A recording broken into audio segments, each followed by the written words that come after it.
Shem charged arrogantly toward her. Hot-blooded, he strutted through the arcade and down the steps to the chamber's sunken floor, where the glyph-engraved tiles were arranged in concentric rings. Though slower, Osmara matched his parade. The train of her black velvet dress rustled in its cascade down the steps. Her gilded heels hammered her approach loudly. Their glares crashed in the center of the room where they met. Shorter than Shem, Osmara was forced to look up at him. Undaunted by his height, however, she stared him down. Frustrated at always being looked down upon, Shem erupted. The Hexen reign has ended. Osmara paused to brood on his claim for a moment, then turned to meander left-hand-wise around Shem. Every step of her gilded heels clacked distinctly against the tile floor, counting out the slow pace of her orbit. "Shem," she uttered melodically, sergeant of the Order of Diadra, he with the most remarkable hurl of a javelin, a fine soldier, she noted with a short glance to him over her shoulder. Such a talent must leave you in a most pitiful of lonesomeness. I can only imagine to what ends your desperation to find a friend may drive you. Osmara lied. She knew only too well the misery of speaking and not being heard, of wanting and even getting, but not achieving, of not being satisfied. That was the essence of the curse that ravaged the royal family. You wonder to whom you can turn and find no patient ear. Tell me, Shem. I will listen. Tell me what you told them. She practically growled the last word in his ear. She had barely wound around him once, but already he was dizzy from her pacing. Her dress's slithering train began to slink and seize around his feet, and he felt tied to that spot. The concentric tiles marked him like a target. He wanted to tell her things, but on his terms, not hers. Through this rift in his intentions echoed the heel tap of Osmara's next whirling step. The sound rang in his ears. Its resonation was tactile, like a hard nutshell slipping beneath the sole of his foot. He shirked from the vibration. Confess to me, Shem. Tell me what you told them. Another step, another clack. The vibrations welled up inside of him. Truth is trembling to get out of you, Shem. Granny Nessa, Shem blurted, interrupting Osmara. She took no offense, but instead leisured in his spilling sentences. She believed in you, believed in every witch's promise despite all the warnings. For her to stop hoping that people were good and should be trusted was the absolute worst. Shem's tone drifted to a near whisper as he reminisced. She was a stubborn old biddy, and a hard worker. She put everything aside. Even her family came second to her work for the witches. They never recognized her, however, never acknowledged her. She did not even get to die at home, but collapsed over her work, still waiting for justice. She died waiting for justice that you witches promised. Shem's tone grew dark, and he turned his sneer to single out one of the gathered, the prince, Lunarier, whose blonde hair curtained a brow that furrowed more with Shem's every word. You, Shem hissed, the cursed prince.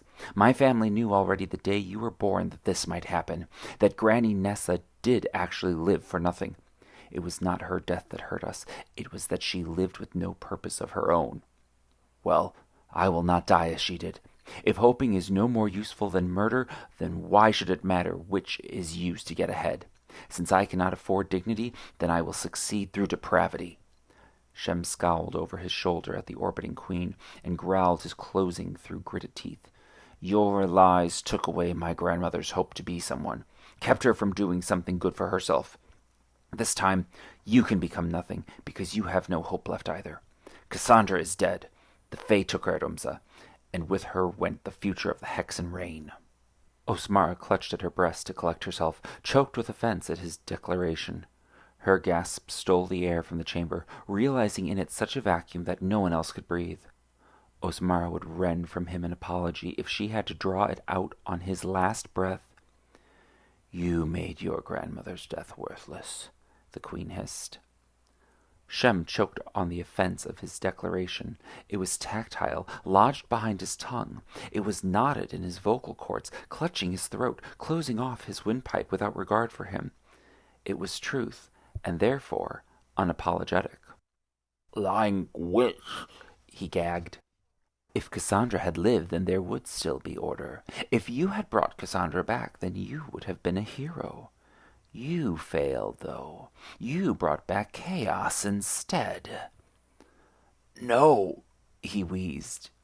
You are right, Shem. Your grandmother worked to support us. I acknowledge her work. Yet you undid everything she achieved. You untied every knot she strung to hold together the fabric of our society. Congratulations. For a moment, Osmar had convinced Shem to regret the actions on which he had followed through, and this regret eased for him a breath which he wasted to argue. Stop! You will not twist my words around. Here, Shem, take credit for your work. Can you see what she is doing?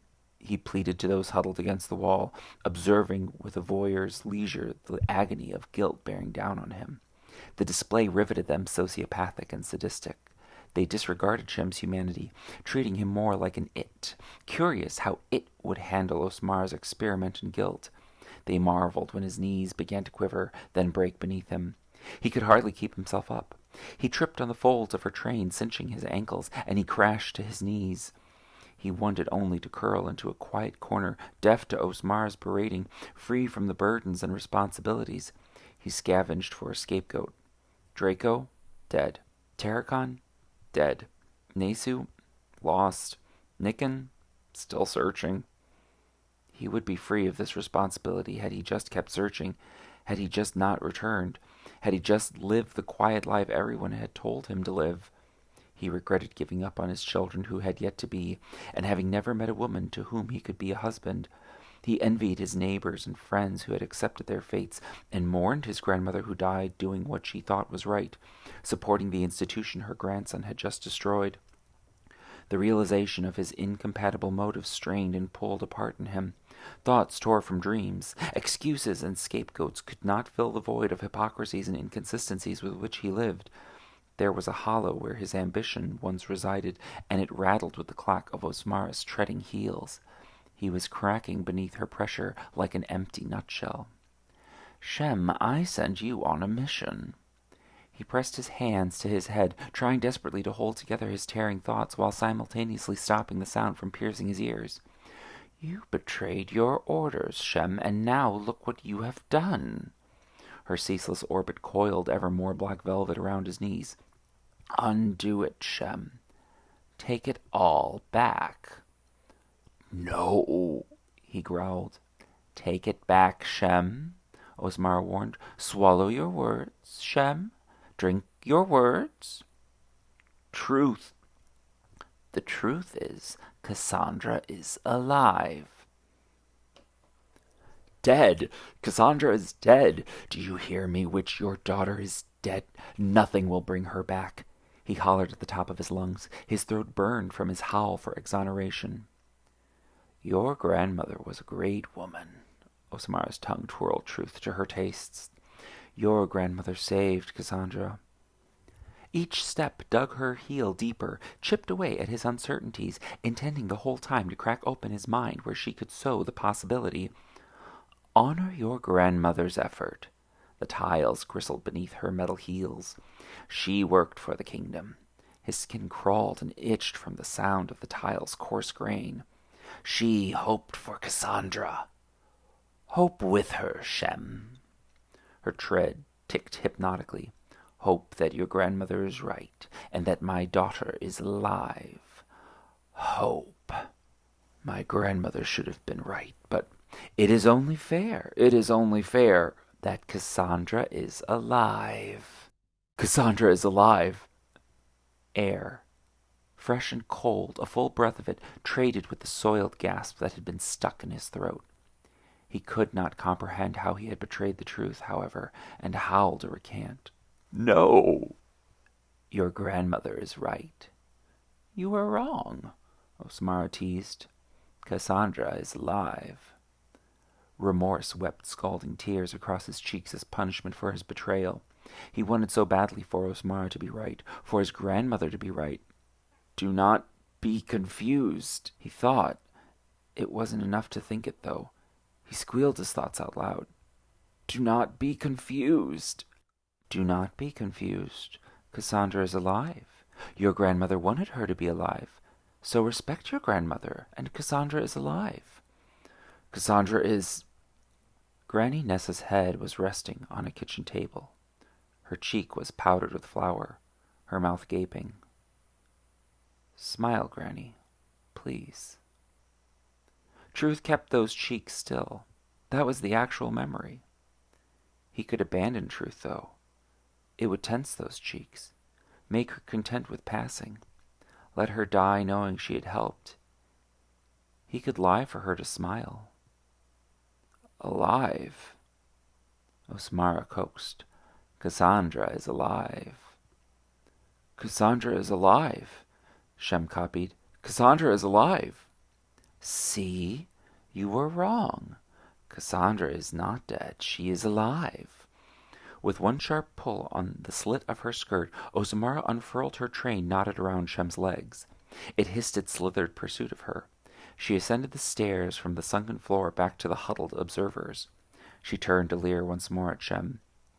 Your grandmother was of great service to the kingdom, Shem. His tongue heaved and lapped with a certainty of its own. Cassandra is alive. You told me Cassandra was dead. I was wrong. Cassandra is alive. Good. Osmara grinned.